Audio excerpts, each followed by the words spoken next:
And that's, yeah, and who knows, yeah, where it'll be up right now. But one thing that I really wanted to have you back on for when you said you wanted to come back on, and I mean, you're going to be open about this, and I really appreciate it, is, the steroid use that happens in bodybuilding. And you had a post on Instagram that I can leave a link to down below where I really appreciated where you're talking about all that you were on, and, the mental side of it and the physical side effects, of being on a cycle. And I mean, it's just so great to finally have someone talk about it. We've had, I mean, like a handful of other guests that are willing to talk about it, and I don't pressure anyone to do it because it's none of my business. But what really made you want to come out about, and finally just talk about, the cycles and the steroid use that you have taken in bodybuilding and now in powerlifting?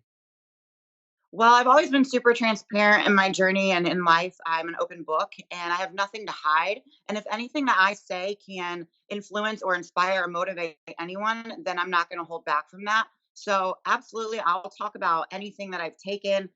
What I'm currently taking is for strength. Like I said, I'm 6 weeks out from a meet. So, right now, I'm on 10 milligrams of Anavar. I'm taking 10 milligrams of Winstraw, and I just started Mastron, and I'm running about 100 milligrams a week. I will up those as it gets closer, and I'm even going to add in some Halo. So Halo testing is super strong. Women should not take it, but in the powerlifting world, it's used for strength. I'm not using it for aesthetic purposes, so I'm only going to use it for about 2 to 3 weeks at the end and just see what happens. I am one of those people that I can handle a lot of gear and still maintain my femininity and the structure of my face. My voice isn't too deep. Hmm. I've been able to dabble in just about every single thing that's out there. And that's why I'm so open about talking about it, because I want to be able to share my experience. And if that helps anyone else in their journey, then I'm all for it. Well, and I got to be honest too. For all the guests that I have on that are bodybuilders, Anavar, that's like at least 90% of them are on that. And I'm Yeah, just gonna be flat out and it's say, so female friendly. yeah. Anavar and Prima are probably the two most female friendly. However, primobolan is the number one most counterfeit drug. So you really have to trust your source. And you can even test some of this stuff too, ladies. So make sure that you're doing that. Make sure that you trust who you're getting it from, and do your research. That would be the biggest thing I could say right now is make sure that you talk to other people that have ran drugs. Read these forums and do your research. How long into your journey before you started to dabble in steroids? Yes, so my first year of competing in 2012, I was all natural. I did really well. I won my shows. I won the overalls. Then I decided to hop into a national level show. I didn't do so hot, and it was because I was a natural athlete. And I actually was approached by an expediter at the show, and he said, "You need to take stuff." And I was like, "I don't know what that means." Like I was so novice and new to the industry, I did not know what he was talking about. So he threw out the words clenbuterol, Anavar, HGH, and I did my research and I found a really good supplier and source. I I didn't know how to measure out like units and IUs, so I actually 6 months later found out that I was taking like 5 times more than he actually told me to take. But I ended up putting on a good solid like 30 pounds of mass within a year just from HGH. Then my next drug was Anavar, and so on and so forth. I then jumped into a prep to do women's physique a couple years later, and I started taking T3, clenbuterol, um, let's see, um, Anavar, Winstraw, Proviron. It wasn't until 2015 that I first started using my first oils, and that was Mastron. The first time I used Mastron, I would say like the second shot. I remember I was driving in the car and I was trying to sing to the radio, and all of a sudden my voice cracked, and I was like, "Uh oh."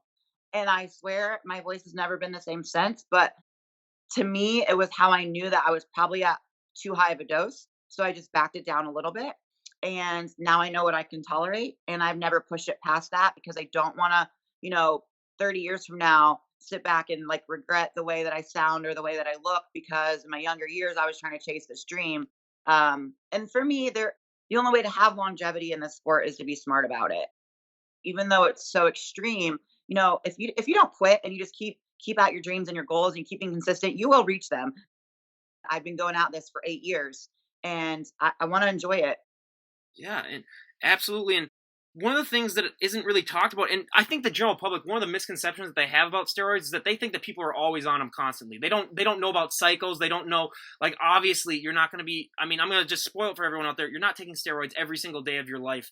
You take it in cycles. You don't take it because if you did it every single day, then yeah, you're probably going to have a lot of problems if you were taking it, even in your off season too. But there's so many side effects, especially for females. What concerns did you have about those to begin with? And have there been, other than the voice crack, have there been other side effects that you've experienced with your steroid use?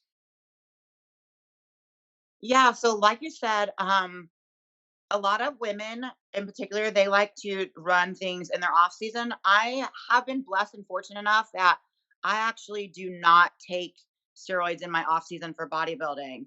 I just allow my off season for time for resetting and coming off of everything and letting my receptors just kind of heal. And so I typically run things for about 12 to 14 weeks in prep, and that's pretty much it.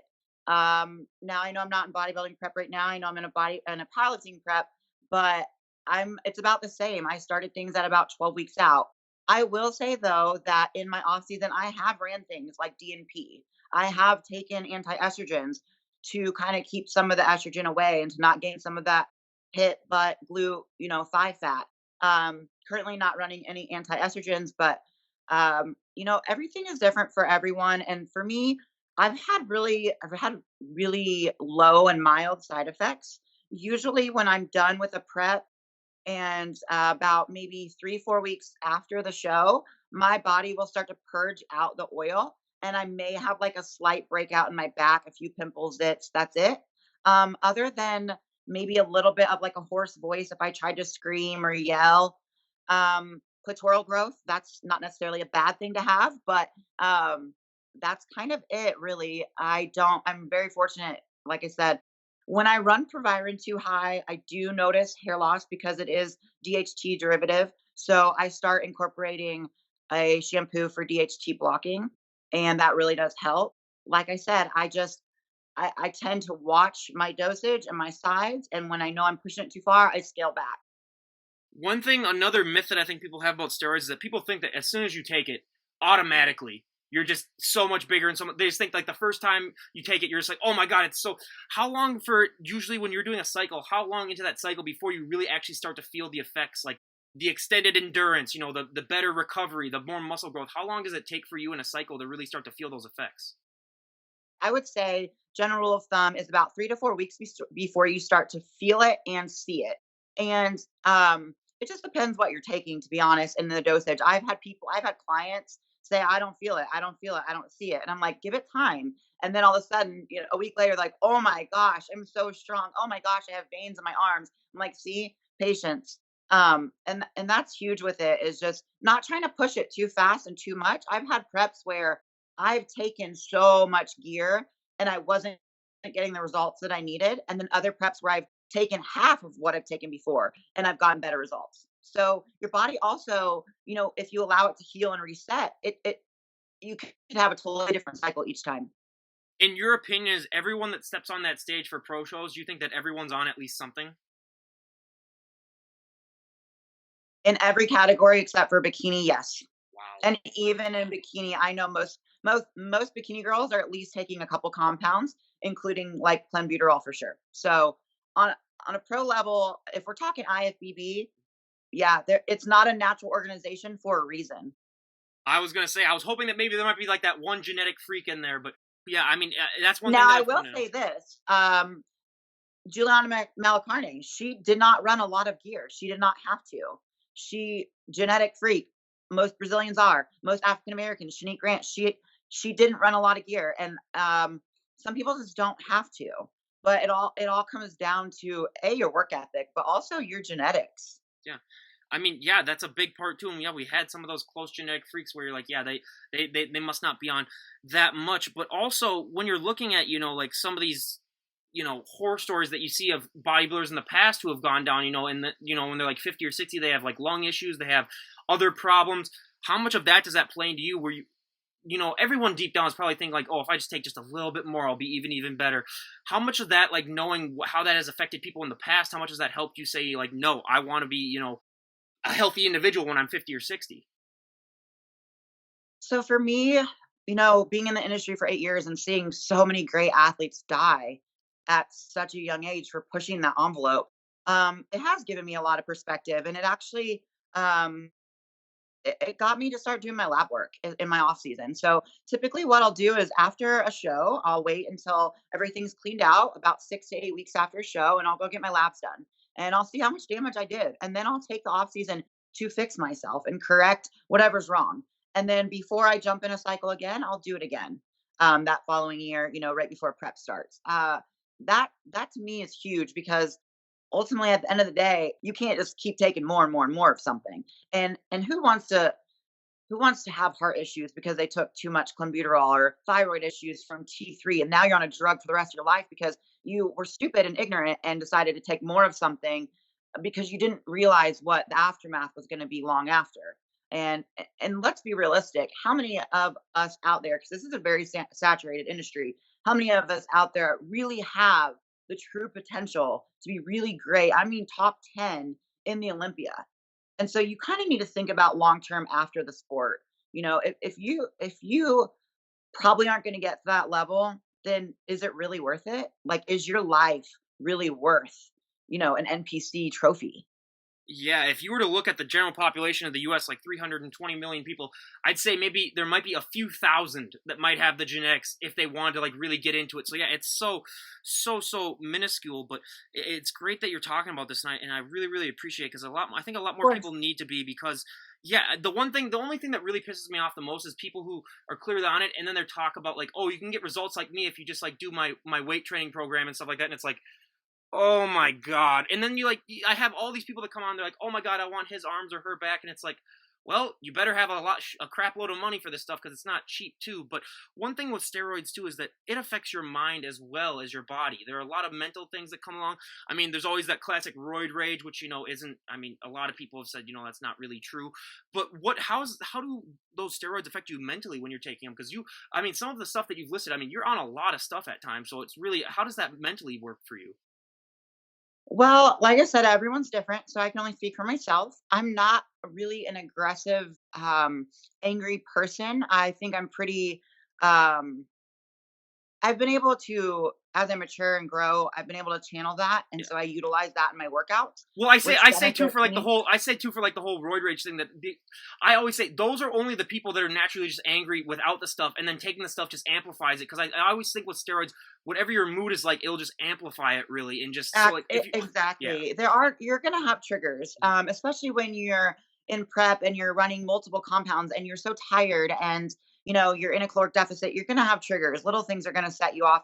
For me, the biggest thing I think was taking so many anti-estrogens for so long. So my estrogen was really low and my testosterone levels were really high. And then after a show, your body doesn't really know how to find homeostasis. That for me is when I tend to have a big hormonal shift and I get really sad and depressed. And I remember there was one time I had just done a guest posing and I ran a cycle for it and it came off, and we were out Christmas shopping and I was just driving down the road and all of a sudden I started crying out of nowhere. And I knew I had to get to the doctor. I knew I had to talk to someone. I knew that something was wrong. And sure enough, my testosterone level was a 4. So get your lab work done. You know your body better than anyone and your mind better than anyone. If something feels off, just find out, because there are so many people out there that are dealing with depression and suicide and have mental health issues that don't talk about it because of ego and pride. And and it's okay to ask for help. Trust me, I asking for help saved my life. Yeah, I couldn't say, as someone that suffers with depression myself too. That's why I've never taken any steroids or anything, because I don't know, that could just even make it even worse. So who knows where that'll end up? But you mentioned before when you were talking about you did oils, and for the general public, they don't know what that means. When you say oils, what are you referring to? So there are orals and then oils. When I say oils, that's what most people think of steroids. They think of injecting like testosterone, tren, equipoise, primobolan, things of that nature. Currently, I am injecting Mastron. That's an oil. It comes in a vial. It's liquid, and you have to inject it into your glutes or shoulders. And so that's what I mean by taking oils. Yeah, I think, yeah, because a lot of people just don't get that. But are you kind of like me, where if I ever get like a flu shot or anything like that, I can't work that arm for like a day? So do you have it timed out where you're like, if I don't have to work shoulders today, then it goes in the shoulder, or if I don't have to work legs today, then it goes in the glutes? You know, yes and no. I like to train through pain. So for me, like training through it, like my shoulder is sore right now because that's where I pin last. Um, but training through that, I think for me helps break some of that up. so then it's not as sore as long. Doing mobility work obviously helps, but eventually you kind of become like a pincushion. Mhm. So you don't really, it doesn't phase you anymore. You're not really sore from shots anymore. And I'm a girl, so I don't inject like a huge needle Yeah. with a ton of oils in it. It's just a little bit in a small needle. So it doesn't hurt that bad. Other females that are competing like at shows, do you guys talk about that stuff at all, or is it kind of like just a secret that you guys say like we're not going to talk about this, or is it like something that is like discussed a lot in the female bodybuilding community? I mean, we don't sit around Oh backstage yeah, well talking yeah, about obviously, yeah, like yeah, the yeah, steroids that we took to get there, yeah. but uh, I do make an attempt to be really good friends with a lot of the pro women physique ladies. So many of them, I mean, have been there ups and downs in my life. And so, yeah, we will openly talk about it. And I've even helped people with their own cycle and their pros. So, at the end of the day, we're all here to kind of help each other. As someone who obviously naturally just has a crap load of testosterone, being me, what does that feel like when you have a lot of testosterone in your body, being that you weren't naturally born with a lot with? I mean, females do have testosterone, it's just they have drastically lower than men. What does it feel like? Well, you're a guy, so you know what it feels like. But I'm trying to ask. Um, Well, I'm asking someone who's never had that before they started taking it. So it's kind of like it would be kind of like me if all of a sudden like I had like the emotions of a female and I started getting a little bit more emotional than I normally would, kind of. to be honest, I think I like myself better when I'm on a cycle because I'm not so emotional. I'm not in my head. I'm not overthinking everything. I'm not like this little, this little girl with all these I, feelings and I was gonna say, emotions. doesn't it feel good to not have as much emotion Yeah, as? I mean, that's what we it deal with every does. single day, and I love that. And that's the one thing about being a guy that I'd be like, okay, that's the definitely the best one, yeah. Yeah, I definitely I love it. And then, when it's time to go train, you turn that on and it just is awesome to be able to, for me, be as strong as most men or stronger than most men in the gym. And then the ladies are just like, whoa. Yeah, absolutely. How? What is your kids' opinion about you being on steroids and stuff? Was it something that they had any thoughts about or against, or were they just some of the things where it's like, hey, if you do you? You talking about my daughter? Yeah. So like, what is have does she is she aware what like or Oh like yeah, how does she react to that? she's Because definitely like walked in on me like pinning myself before, and I've just explained to her what they are, what they're for, don't touch them. yeah, Um, there's even a few times where like I let her inject my HGH just to show her like it's not harming me. My kid's so smart. She is also very like kind of over the whole bodybuilding thing, like mommy being a bodybuilder. So she's definitely loving that I'm switching gears this year. Um, I mean, she's 14 and I've been doing it for 8 years. So it's kind of most of her life. This is all she's known. I was gonna say, thank God none of my parents were, because if they were leaving a needle around, one of us three, one of me and then my two brothers, one of us would have been an idiot and just like inject it and be like, I wonder what this does, and then yeah, and who knows? So yeah, that's a positive thing. But one thing that we talked about last time, that's a question that I love to ask, is because like if you were to walk out in public, even the way you look right now, you're gonna get stares and you're gonna get looks just because it's human nature when they see something that's not of the normal. Do you find that when you're on gear that you might react a little bit differently to people staring or the attention that you get? Or do you find that it's affected you at all? Where I mean, some people have talked about how when they're on something, they're just a little bit more shy about it. They don't like to talk as much. Like, oh my God, you look amazing. How's that affect you when? I mean, you might get looks and stuff when you're on a cycle. I used to get, obviously the cat calling at the gas station by men and like the little kids like pointing and laughing, like, oh my gosh, look at her. Nowadays I'm just at a point in my life where people are gonna say and do whatever they want to do. And if they want to talk to me about it and approach me, like I said, I'm so transparent and open and honest about anything. If it takes 15 minutes out of my day, I'll talk to anyone about any of it. Yeah, and I really appreciate it. And then the most important question that I was going to ask you about, especially steroids, and then we'll move on. I just have two more questions about it, but the most important one is, why do you think that it's such a taboo subject when it comes to bodybuilding, that more bodybuilders aren't open about it? Why do you think that it's become just this thing where, I mean, everyone knows that everyone's doing it, but no one will ever admit it or talk about it? Well, first and foremost, it's illegal. Yeah. So if it's not being prescribed to you, you're breaking the law. So that's huge. I also think that there's just a big stigma put on it that, it's wrong for females to do. And so females have always had to silence their voice in a sense. I also feel like some people just aren't willing to admit exactly how much they're taking to be at the level that they're at. And they want to appear and seem like, oh, I got to this level without having to do that. you don't need to lie to yourself or to everyone else. Like, we're not stupid. Yeah.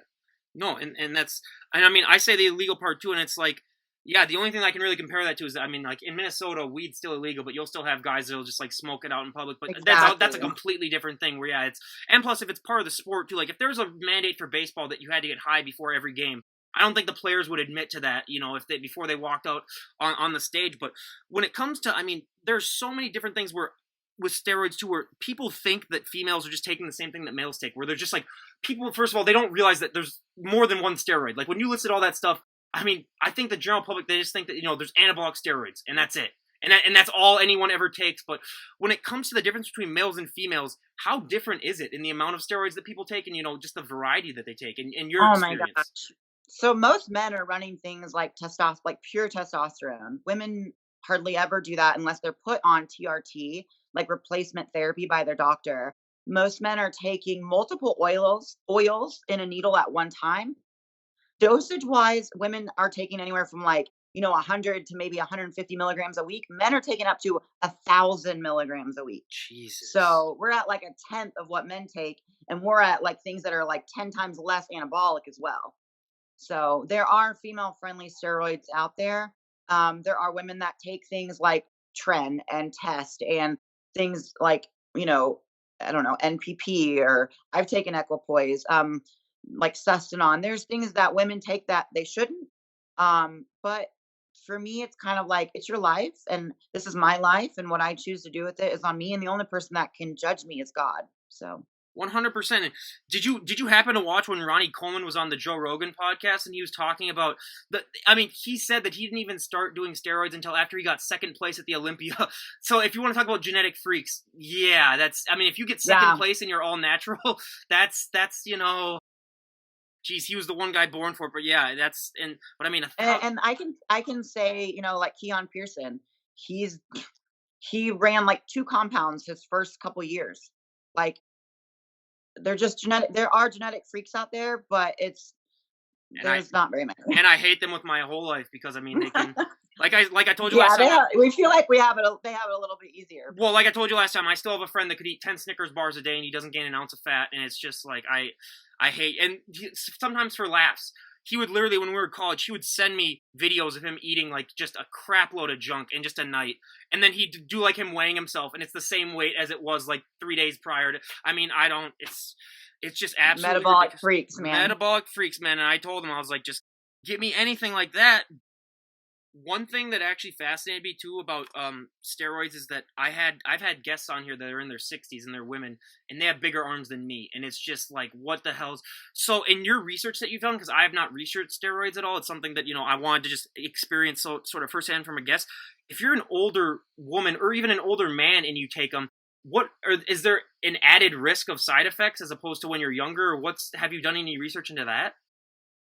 I mean, you definitely need to be cautious of your kidney and your liver and your heart. And like I said, the biggest piece that I can give anyone is make sure you're getting your labs done and you're seeing a doctor. And if you can't be honest with anyone, please just be honest with your doctor, because they know about this stuff more than anyone, and they're going to discourage you from taking it. But if you tell them, I'm a bodybuilder, this is what I'm doing, I need your help, they will help you. There are actual like bodybuilding doctors in every city. Yeah. So, obviously, I don't want to like get into like how they're acquired, but like how do people just like ship them in and then like there's just a guy that just has them and then distributes them? Obviously, you don't have to name names or anything like that, but like how does that work? Because like you said, normally you just have to go to a doctor and get these prescribed. So I don't know. I mean, unless there's like one doctor that's like just here's 10,000 doses of something here, just take them and sell them. But how in without like giving anything away, but like how is it distributed? How is it like under the counter? How do they do it? Well, so there's a couple different ways that you can go about it. There are some sites online. It's shipped in from China You usually. get those weird Russian Um, and China stuff where you don't know what the hell's in those things. and that's the risk that you are willing to take. You may send money and never get anything. For me personally, being a pro, it's readily available for me. I have lots of sources. I can probably pull up 10 people right now that could get me anything. If you're a novice at this and you're looking to maybe start on something, hopefully you have a coach. If you have a coach, then they should be able to guide you in the right direction. If they're not willing to, then what I would say is maybe search for people online that are open to talk about it, like me. I definitely don't like being in the middle of any sort of transactions. It is still illegal, so um, usually it's not that hard to find. Just Well, like you yeah. can go out on any night in the city and probably find a multiple, amount of street drugs. It's not hard I've to find yeah, stores. I've been going to bars uptown. Well, not this last year, but I remember like 2 years ago. One night I got offered heroin like 3 times. So it's like it's not that hard. I mean, yeah, you don't even have to ask for. I mean, so yeah, Yeah. that's that's the system that it really goes into. Lastly, if anyone was ever thinking about like taking steroids or getting on a cycle, what advice would you have for them before they get started? Because I've heard so many stories of people, when this is when the podcast is not recording because I don't want to publish it because it's none of my business, but they'll talk about how they know people that, just get started without any prior knowledge. And then next thing you know, or there's coaches that don't know what it does, especially to the female body because they're male bodybuilders and they don't understand. And we've had some, bad stories where they take either too much or they take the wrong stuff. But what advice do you have for people that are just interested in, maybe getting on something in order for them to not make those same mistakes that I've heard so many people make? Absolutely. Well, my DMs are open anytime. If anyone has any questions, please feel free. I'm so transparent. I will talk to you about anything that I've done. I'll openly discuss. Other than that, I would say um, talk to multiple coaches, talk to multiple athletes, talk to pros, read forums, do your research. Um, just take your time. Don't be in a rush to jump into a cycle. Talk to lots of people, gather data, and then start your own journey with it. And if you don't feel any sort of positive or negative effects, just slowly taper up. You can always taper back down. And just don't ever stop reading and gaining knowledge is power.